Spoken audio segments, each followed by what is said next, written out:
Shall we just start by you guys just introducing yourselves and then we'll take it from there? I'm Will. I am a company member and actor in Lung Theatre with some of these guys here.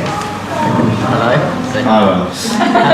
And performed in the 56 last night. We have a couple of other shows. E15, which is like the Focus E15 campaign, is our new show, and the company has also done a tribunal play of Chilcot, which premiered at Battersea Arts Centre in March, was it?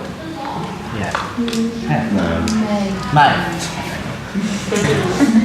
My name's Conrad Murray. I'm part of Conrad Murray.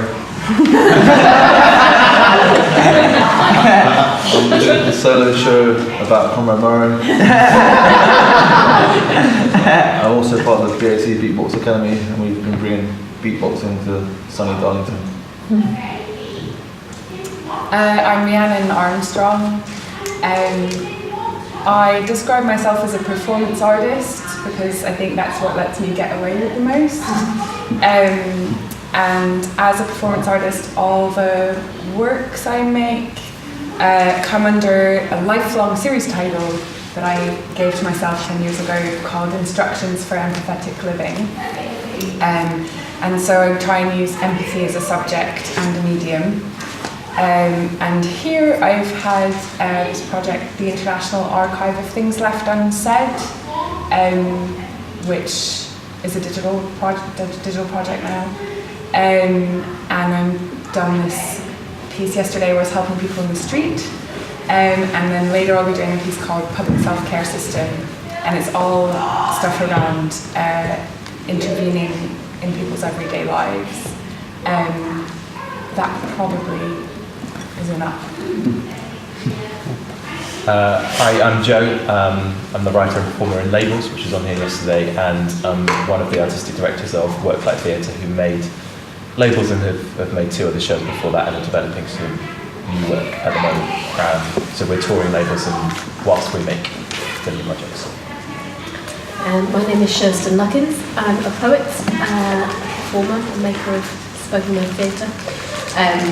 I'm here with, I was here on Friday night with my show The Trouble with Compassion, which I created to go alongside a poetry collection of the same name. It's structured around the Buddhist practice of metta bhavana, which is a loving kindness meditation that I do in a very haphazard and amateurish way. And the show is about the pitfalls of not really being very good at getting to grips with compassion. And I'm also doing one-to-one perfect day meditations this afternoon at the Quaker Meeting House, where you describe to me your perfect day, and I use active listening and then tell it back to you without notes, make a recording, I go away and work with the sound engineer and we create a bespoke visualisation tape for you,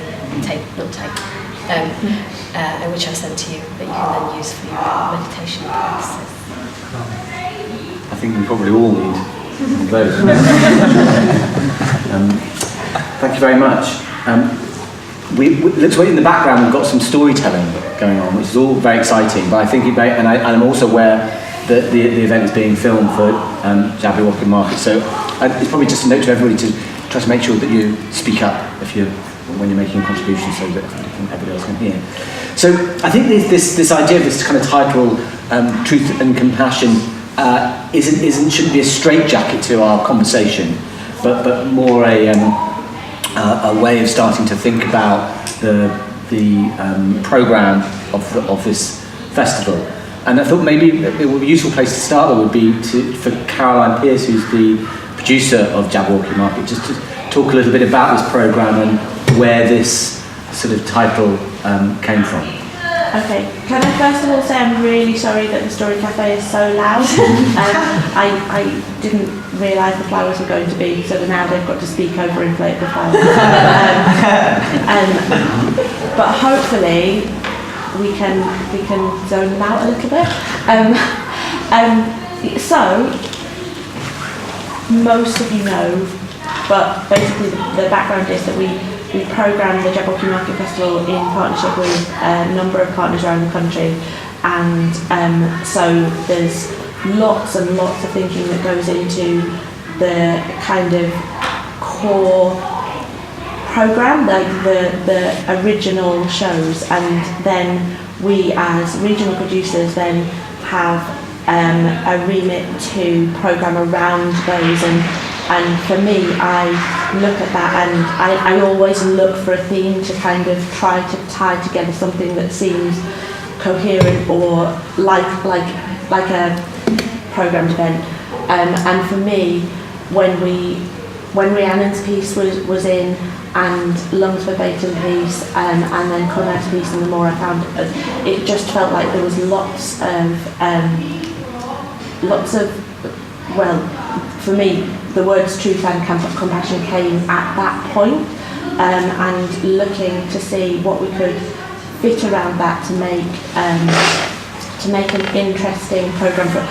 If John Smith were going to see every single thing in the festival, what would make sense?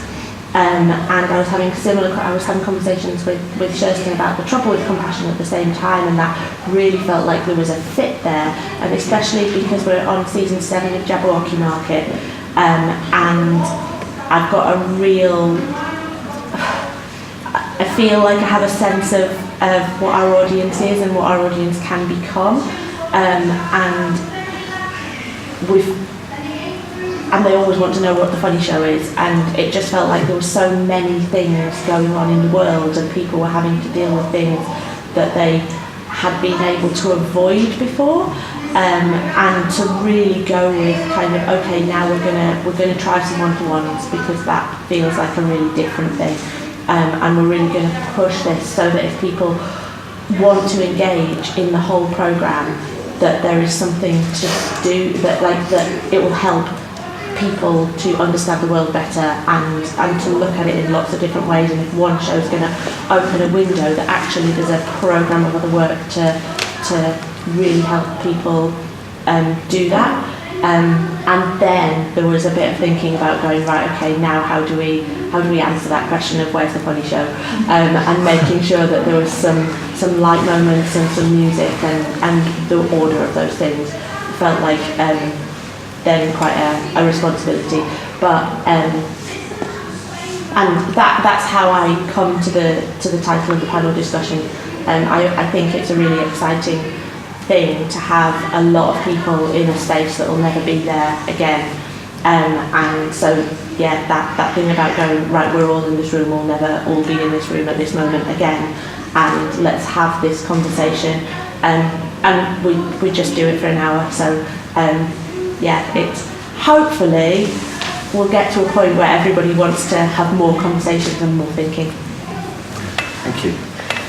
Okay, so I thought maybe a place to kick off would be to think about, I mean, our relationship with, as theatre makers or performance makers, our relationship with these ideas of compassion and our engagement, or the way we see ourselves and our work in relation to truth, starts in the process, I think, of making, whether you begin by making by looking completely outside of yourself, or your process of making is within.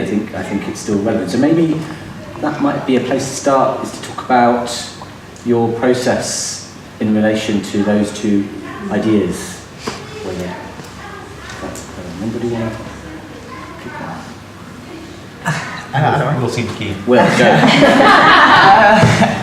So with the 56, which was the first kind of debating piece we did as a company, it started with our producer Gemma's from Bradford, and Matt and Gemma went to the Hillsborough Memorial, and they met a guy there who'd been unfortunate enough to be both at Hillsborough and the Bradford Fire, and he was at the Hillsborough Memorial, and they got talking, and he discussed how no one really talks about the Bradford Fire anymore. That was what he, the kind of, eventually how the conversation went to, and essentially Gemma being from Bradford obviously knew a lot about it, but knew that it was kind of kept within the Bradford community. And essentially it just gave kind of Matt and Gemma the idea, just this kind of like similar to kind of documentary style investigative work, wanted to go and find out more, and kind of went about interviewing people, just kind of contacting people who'd been involved. There were some people who'd written books on the event that we also contacted. and essentially it was like a long kind of 2-month process, and then ongoing as more people found out about the show, of just going, meeting people, doing odd jobs in return for like an interview and kind of collecting their stories. Just odd jobs? Matt went around fixing radiators and stuff like that. And just kind of was some people were less inclined to give the interview unless they got something out of it themselves. But it was great because then we managed to build like a good rapport with the people who we were collecting the stories from. I'm rambling. What was the original? The relationship between truth and compassion, which I would have thought for your piece, it's kind of got bags of both. I mean, yeah, those two ideas are really. Yeah.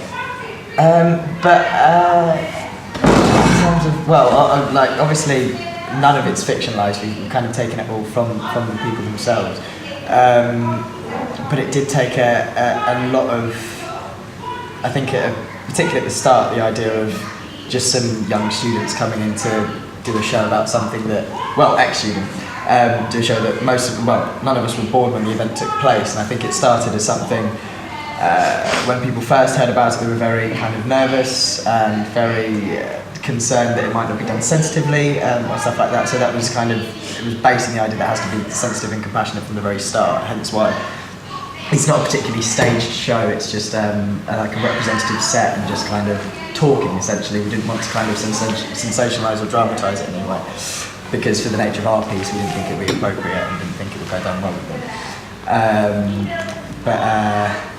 Is there, just to pick up on that, is there an obvious tension for people who, like yourselves, who are making work about others, other people's stories, where there is a potential danger that your compassion for them and your responsibility to them can in some ways maybe affect your journey to get to the truth of the matter? And is that different?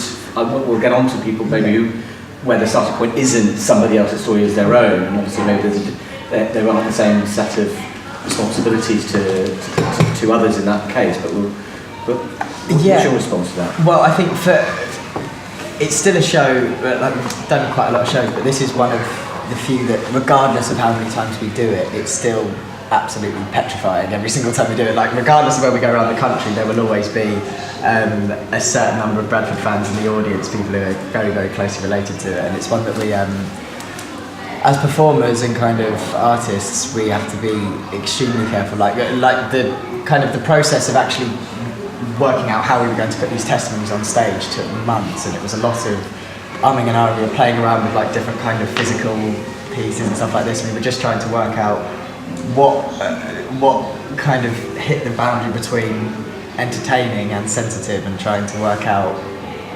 which way to go about it, which was very, very difficult. And performing it to them was absolutely frightening. Performing it, because we did a private preview to the Bradford, to the survivors, the people who've given us their testimonies. A lot of people are involved on the day. So actually, kind of getting that. What did you think about it?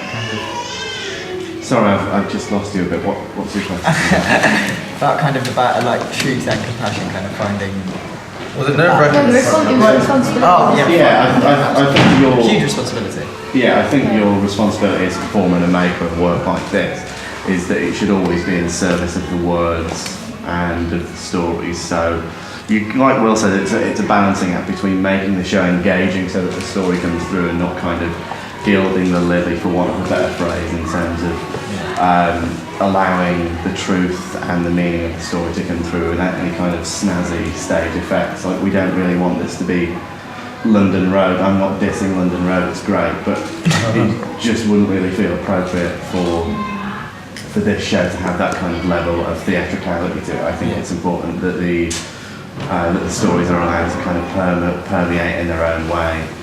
And we as actors, we as makers, don't really have to do, this is going to sound like we're really, really lazy, but we don't have to do an awful lot. Like, we are just a conduit almost for... Well, no, I disagree, because I think, sorry, I think, yes, we don't have to invent, but there's a lot of listening to those interviews, and we were hounded for, I mean, I slept for months listening to the interviews, to pick up the intonations, the speech patterns.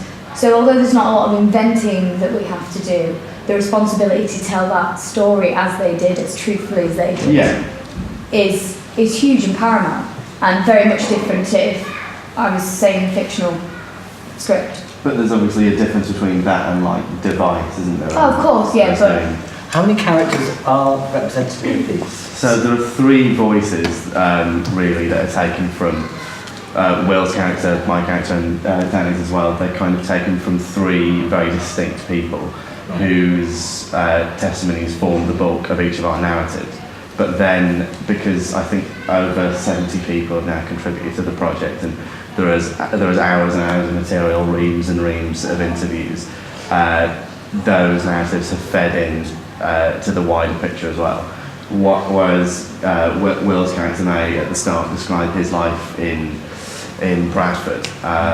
He may talk about something later on that original person didn't necessarily say. So it's building together to create a cohesive thing. That's what I thought was interesting, because I mean I saw it last night. I enjoyed it, but then I read that there were all these contributors, and I thought, well, if there are only 3 individual stories, but what you're saying is that that some of the characters are like a composite of other voices.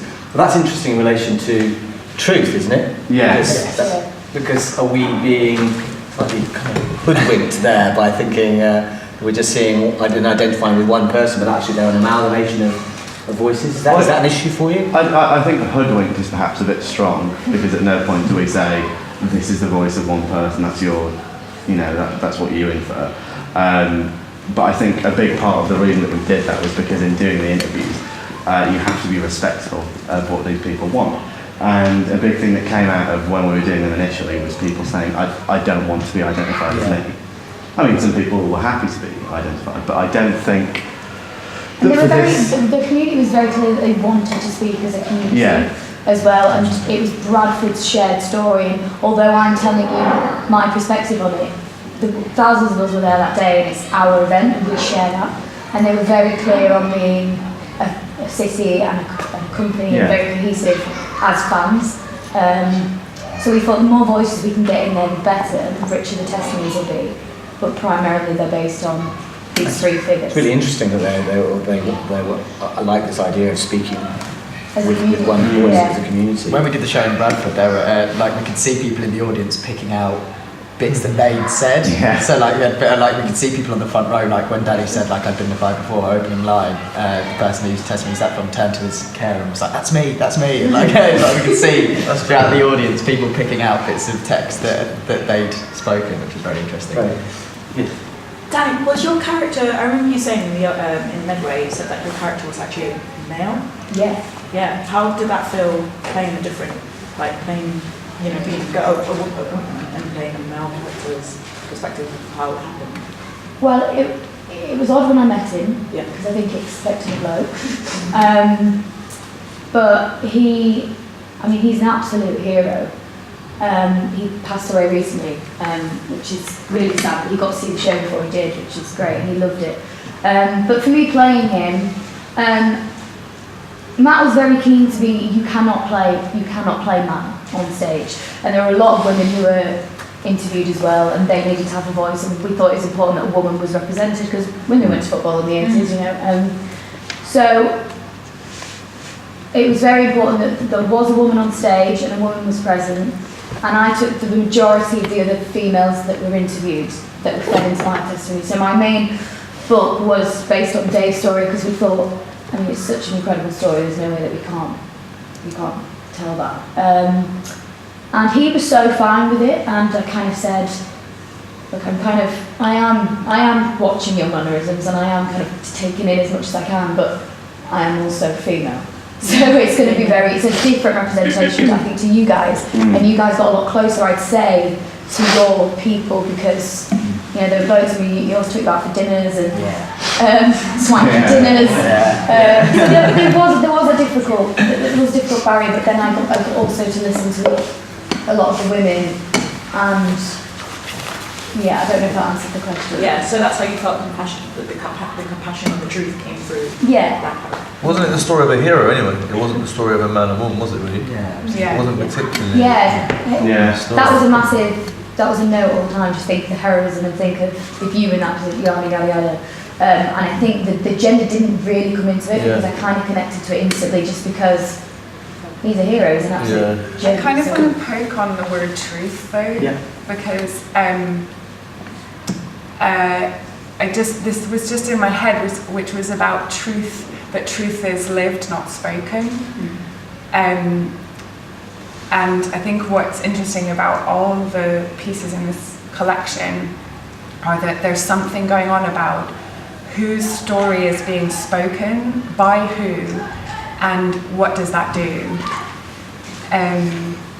Which isn't a straightforward, like, it's the words and so it's true, or it's like, which I think is easy to fall into in talking about Verboten, like, there's a truth, like there's an ultimate truth because this is people's words.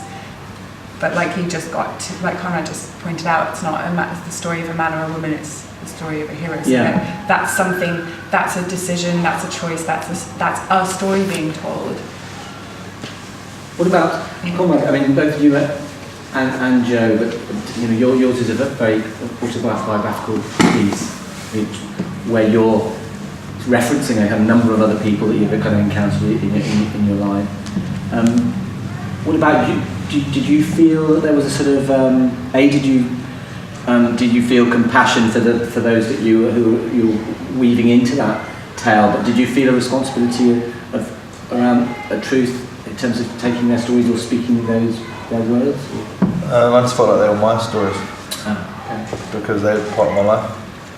So they'd said those things, or good and bad. My nan's my nan, and my friend Alan's Alan. So that's just how I saw it.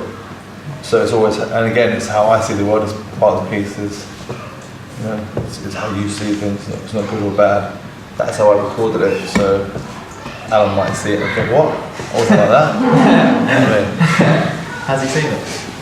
No. None of the people in the show, apart from my brother, has seen it. I wouldn't invite them to it. Because they would probably be quite offended. Probably every person would be quite offended. That's all they were named. I haven't spoken to some of those people in a long time. I could never invite them. I don't know that.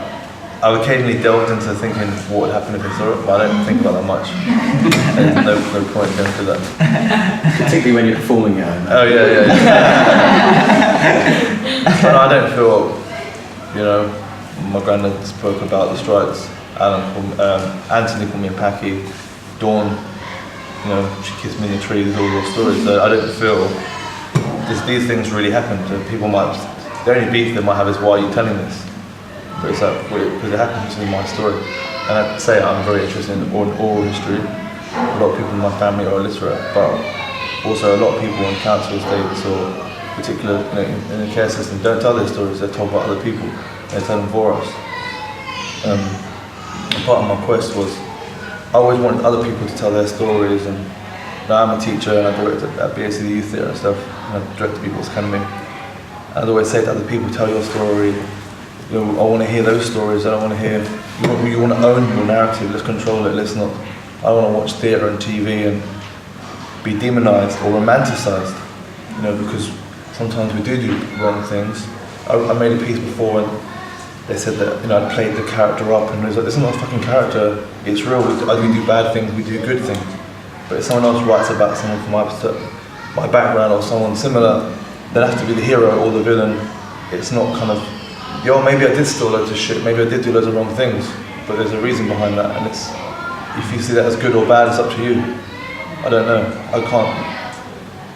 You know, I worked with a writer at one point on the show, and I was told, just take all of his advice on board and we'll see what happens. And he was very much like, we needed advice in the piece that, why did you change, why did you do that? And when I spoke about some of the stories, he wanted to be very dramatic. Because when someone else was to tell their stories, they'd be like, this is abuse, this is really strong abuse. That's just my life, and it just happened. And they wanted a turning point. And it's like, I'm not sure there was a turning point, I guess, but I can't, it's not a direct one. It's like just these interactions with my social worker, with my teacher. And yeah, I mean, they're just my stories. Interesting. So there's this kind of desire to create this dramatic sort of shape to real experience when maybe it's maybe just not as simple as that. It just wasn't there. It was not the way that you experienced it. Yeah. What about you, Jim?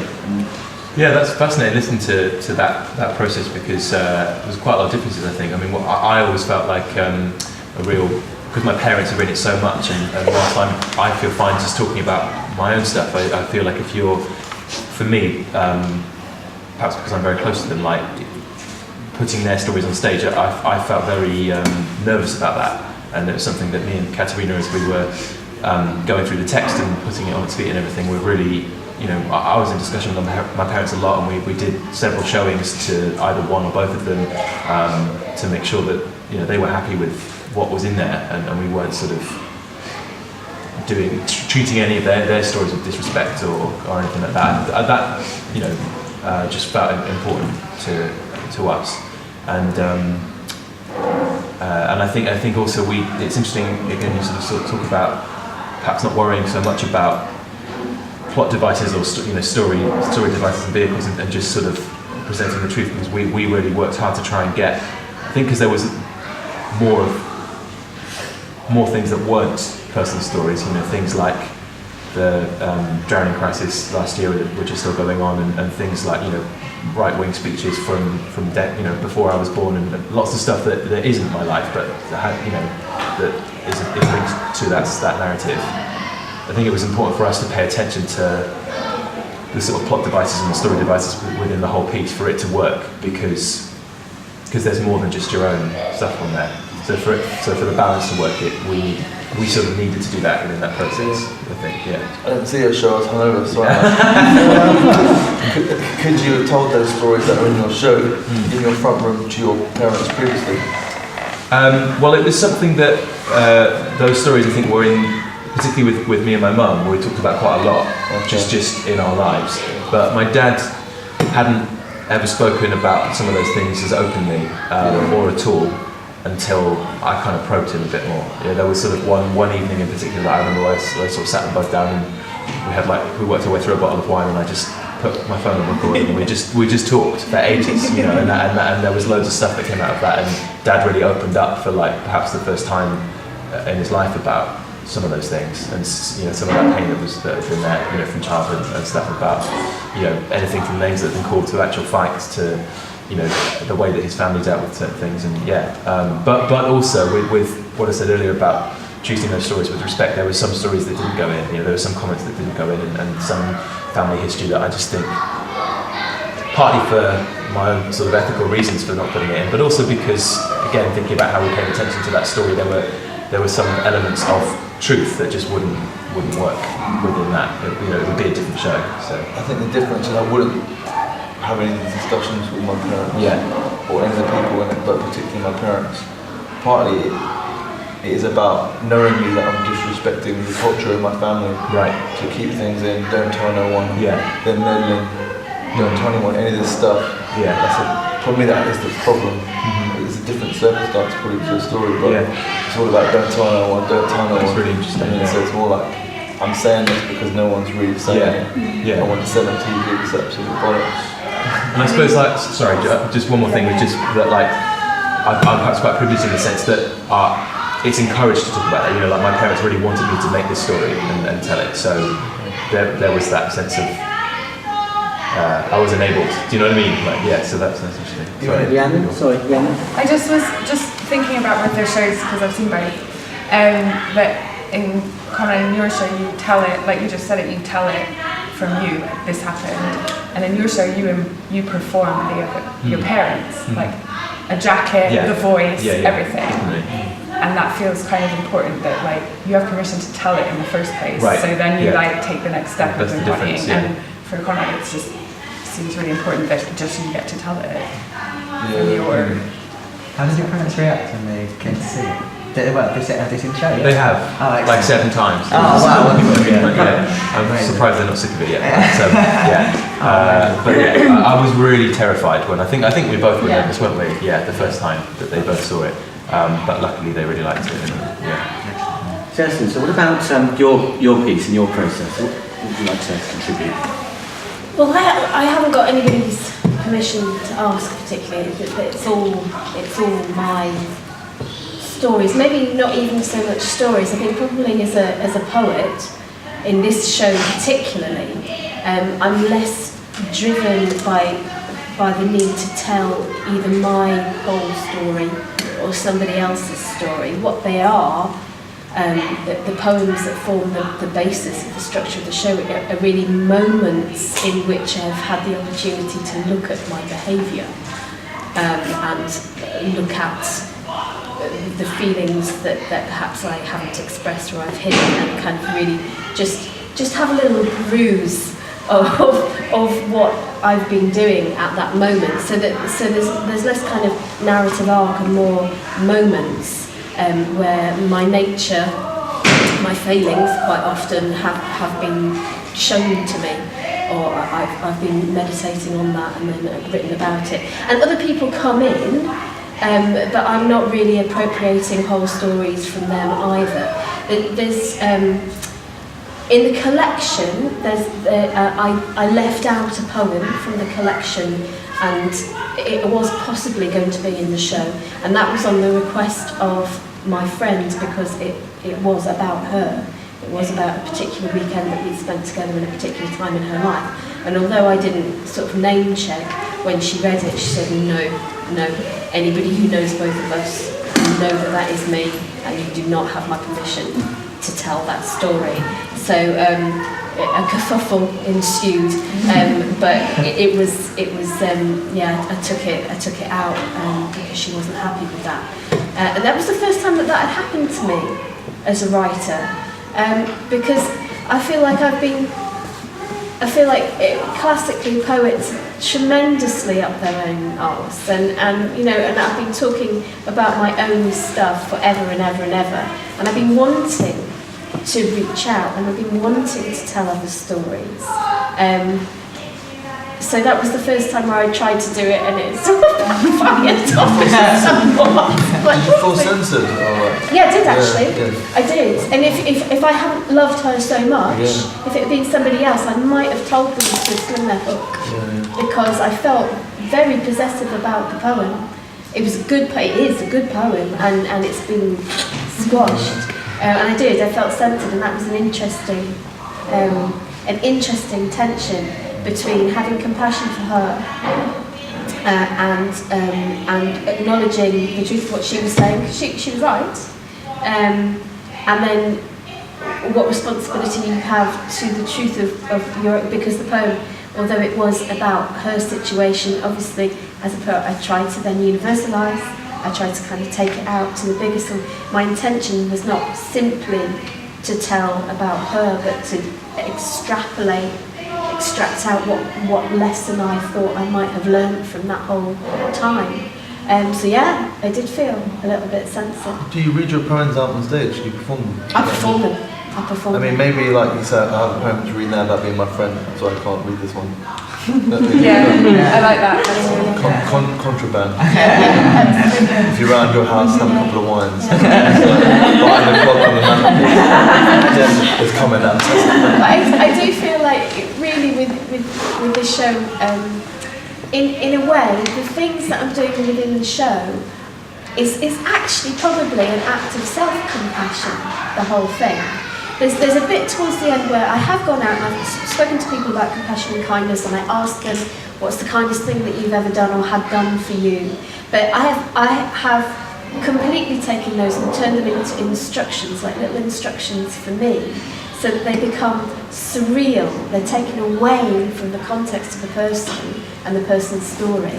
And I end up with this quite funny, quite surreal set of instructions about how to be a kinder person. Like one of them is, go into somebody's house while they're on holiday and decorate their hallway and sew sequins on their cushions. Now that is a real thing that a friend did for another friend. I was talking to them, and they were going, oh, that was so lovely, because you had my keys and you went in and you knew that I wanted, like, but you turn it into an instruction, it's like, woo! That's a little bit creepy, right? So there's lots of those, so I feel like I feel like I've taken the truth of what they've said, but you know, I'm maybe eliding the context of that. But within this project, what I do is I hope and trust that I can speak to other people's experience by being very, very truthful about my own. Like very, very truthful about the processes that I go through and how badly I do at them and where I fall down.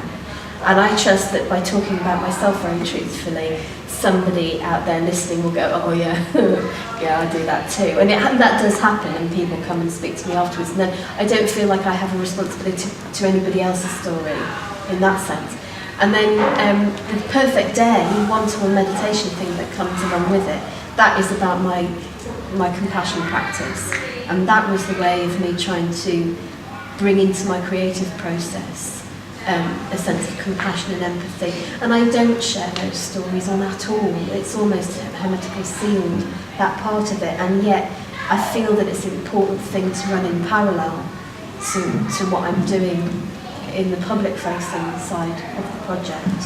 I think that's interesting, because I think there is potentially there is a problem with compassion and artistic practice where you're sharing it with an audience because of all those issues about consent. Yeah. Because in compassion, that act of empathy or that act of care to somebody else, there may be something absolutely private and there's nothing to do with our public selves.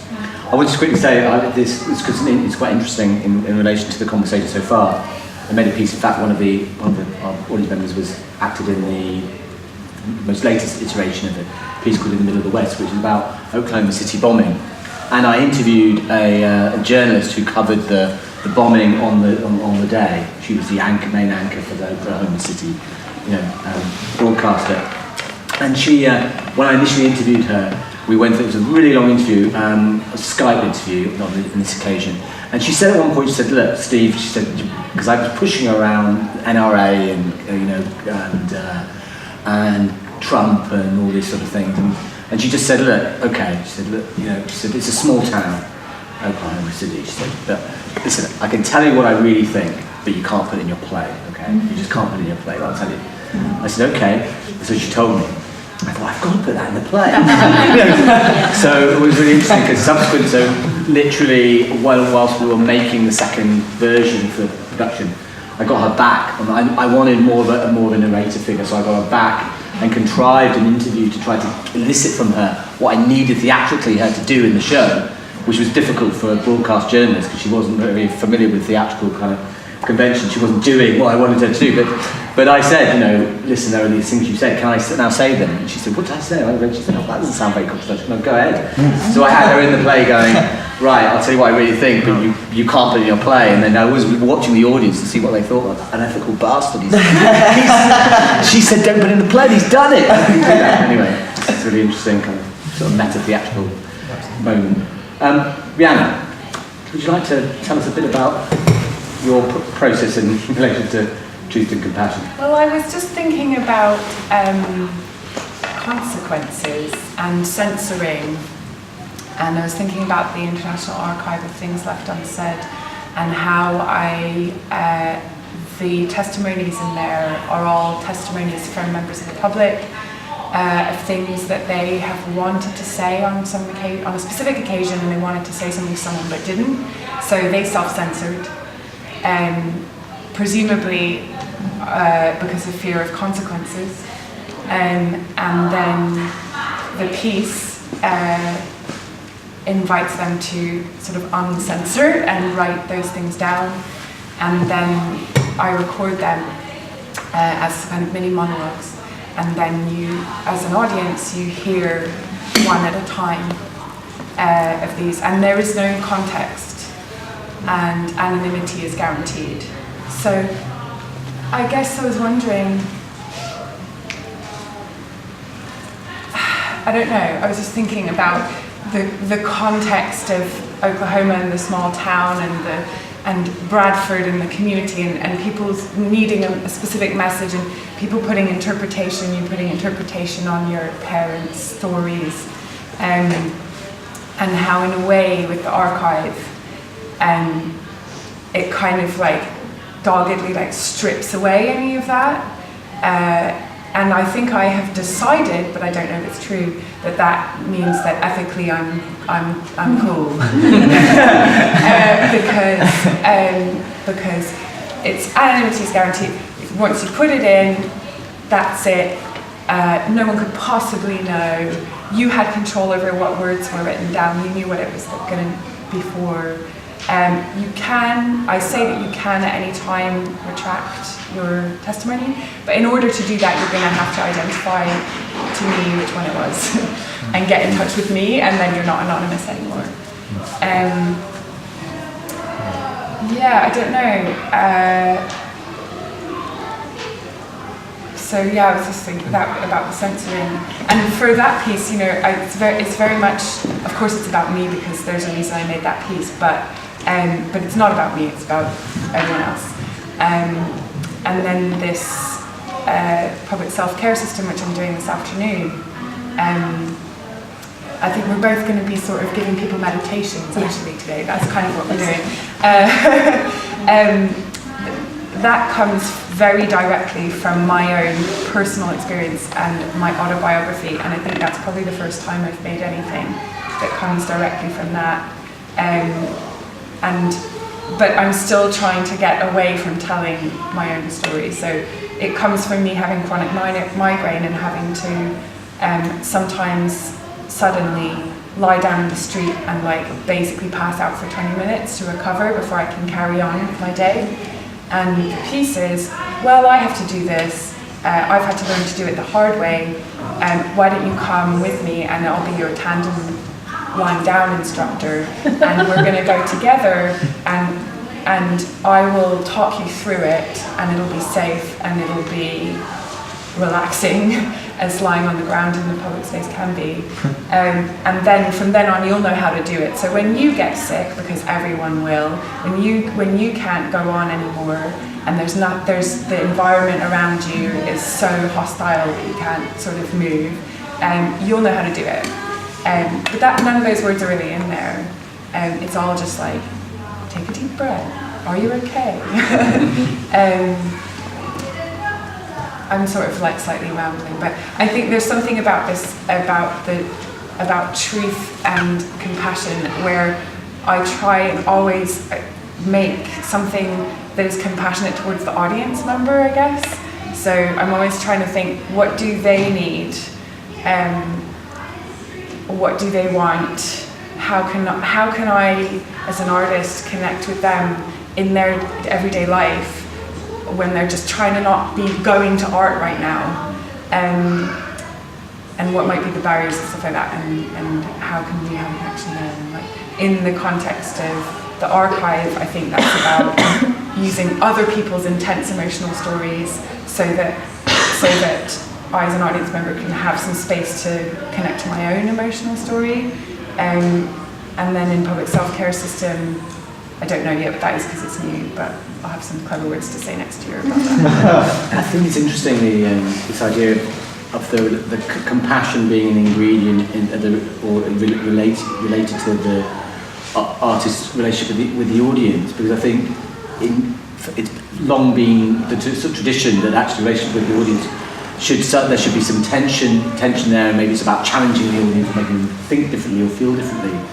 But there's definitely something that partly through the kind of emergence of the type of participatory theatre in the last decade, that there's this sense of our responsibility to the audience and compassion for the audience, and to bring them in and make the theatrical experience one that isn't about challenge, but more about companionship or comradeship or it is about challenge for me. Oh yeah. Yeah.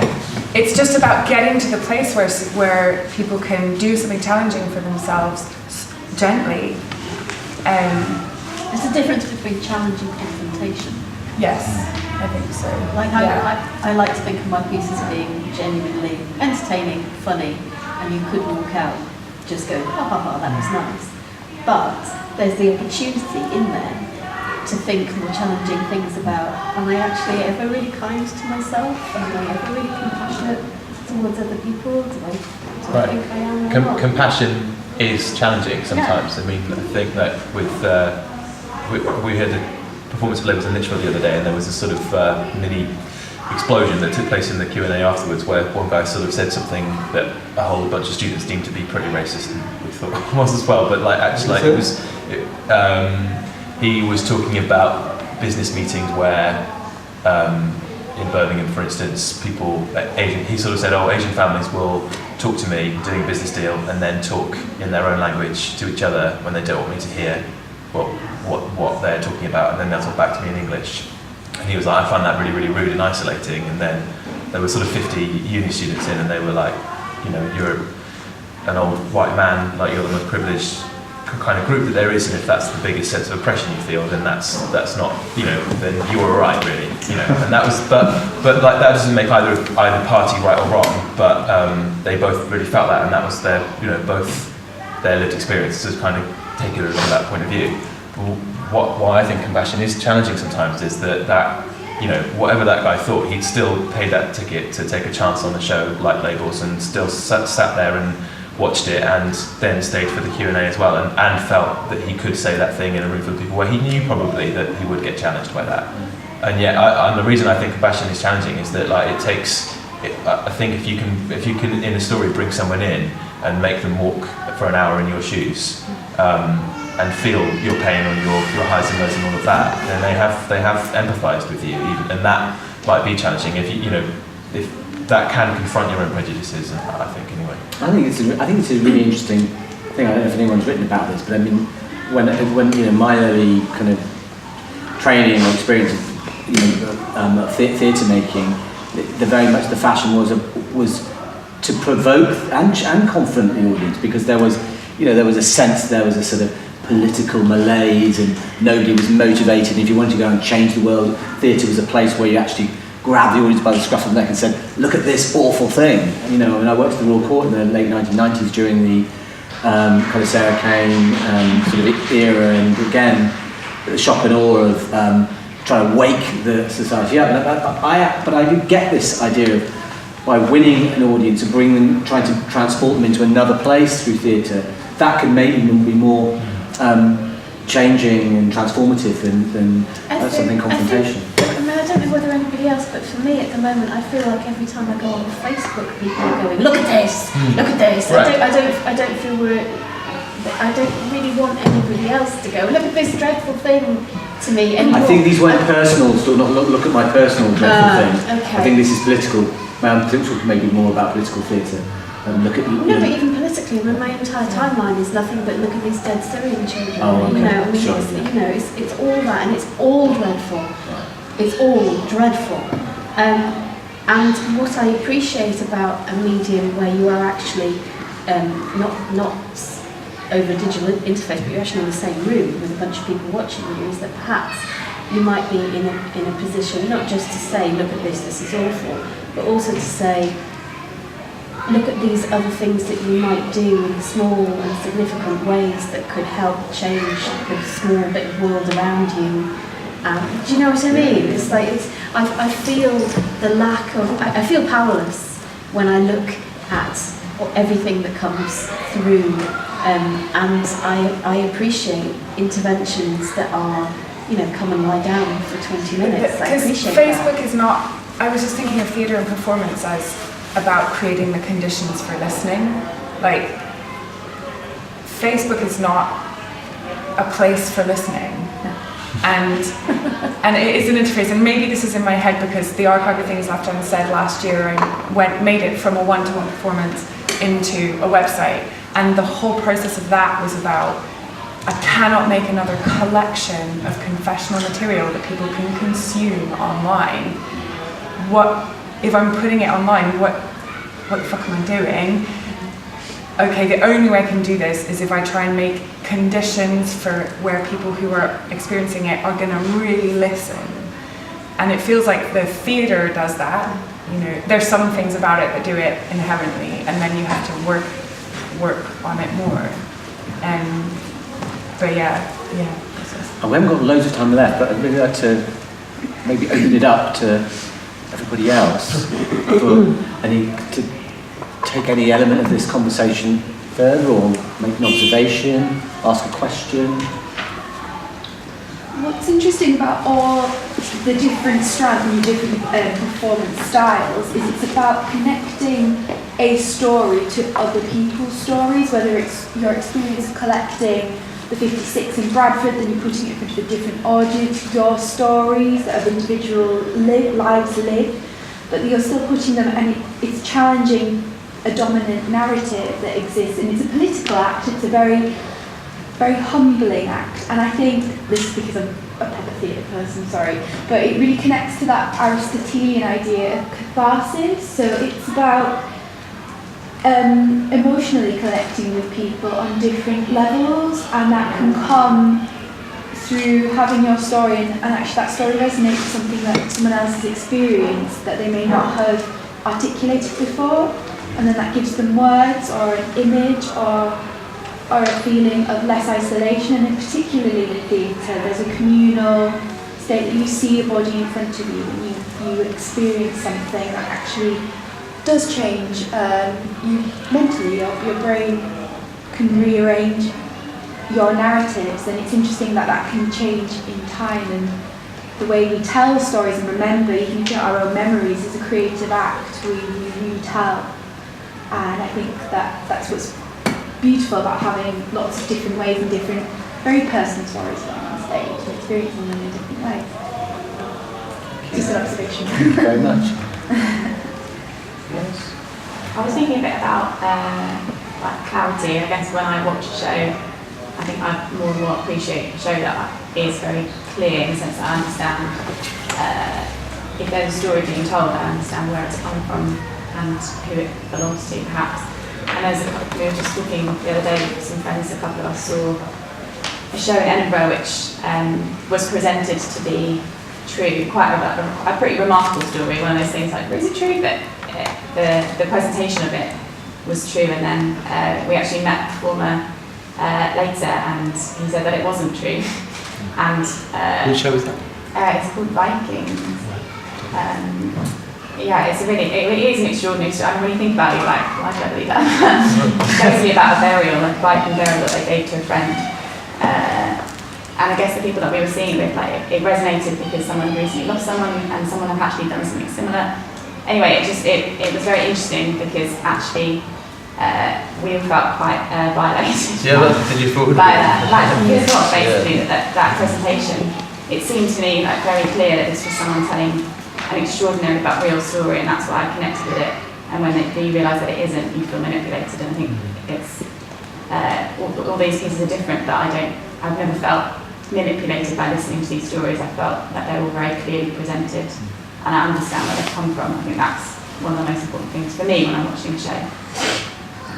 I have manipulated the verbatim testimony material out of compassion for the subject to make something that probably ends up being not as entirely truthful as it could have been.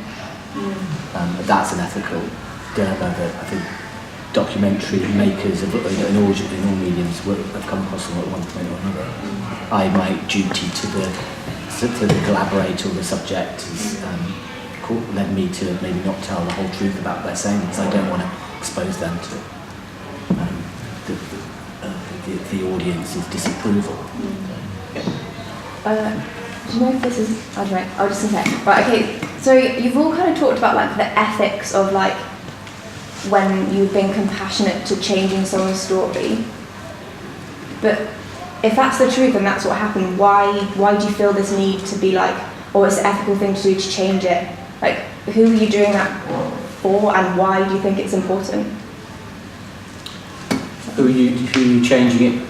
Well, like when you've all said like, oh, because of ethics, I've had to change like a story, or like to be compassionate to the person who's either given it to you, or to the audience, or like, so you've all changed, maybe not all of you, but like the truth of what actually had happened has been altered, and why do you feel that you needed to do that? Or like, surely that's not being truthful, and that's not how things have happened. No, and in my case, it's because some of the people I was talking to really didn't understand properly understood. They couldn't understand the process, and they didn't understand where their story would end up, and what that meant, what that would be like in a theatre.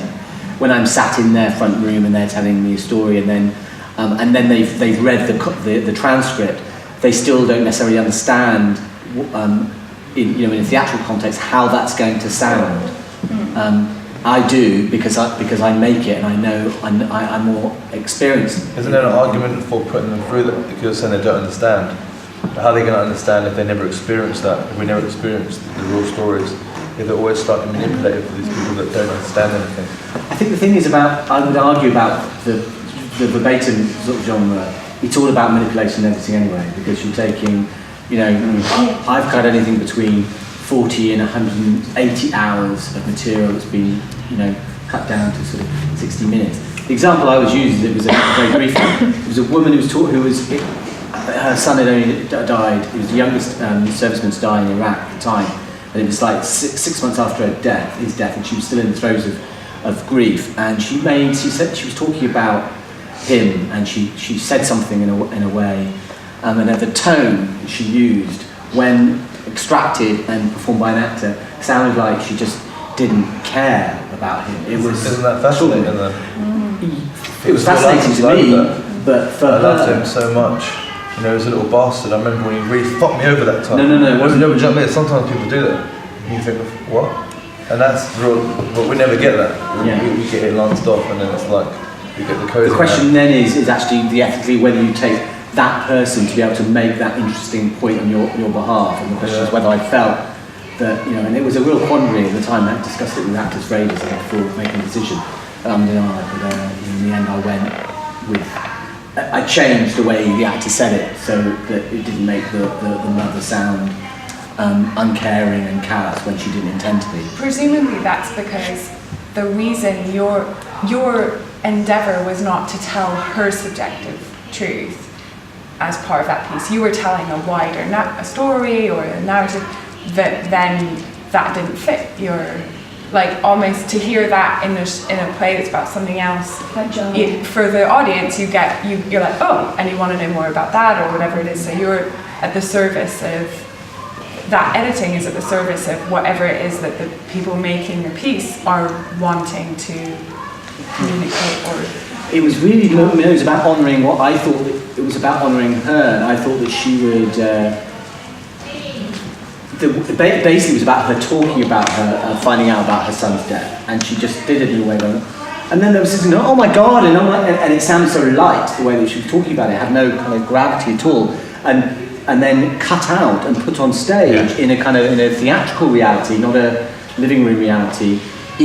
Everything sounds different, and in that environment, it was reading as this woman's kind of crazy. She doesn't really. And ultimately, that might not necessarily have been truthful. It might have been truthful. It might have been truthful in one sense to include it verbatim as she said it with that intonation. But if then the audience infer from her character on stage something that's not true about her real character, that's not truth there. That's right. And it's important to remember that as there is no one history, there's many histories. There's not one objective truth. There are many, many truths. So I think actually it sounds like you were working towards my sense of the truth of her. Right. Still my perspective, but the truth of what I thought she was really meant was what I was trying to represent. Because I have a similar thing with some of the stories of particularly my dad's kind of, like the anger perhaps he felt at certain times and certain names being called. Some of the things he said, I think it was the right decision not to sort of use some of that language on stage, because actually it would, in that sort of short hour that you spend with that performed version of him, you don't get the real him. So actually to take certain things out of context and put them on stage, the audience would infer something very, very different about him as a person, and therefore just because it was true that he said it, actually, I think you have to craft the language in a way that actually more broadly represents the truth of who he is. So I don't know. That just your story about that just reminded me of a similar bit. We're on the brink of a whole new kind of vista and set of conversations, but unfortunately we've come to the end of our time. I want to thank everybody. Really, really kind of interesting insights into your practice, and so thank you very much. Thanks for coming.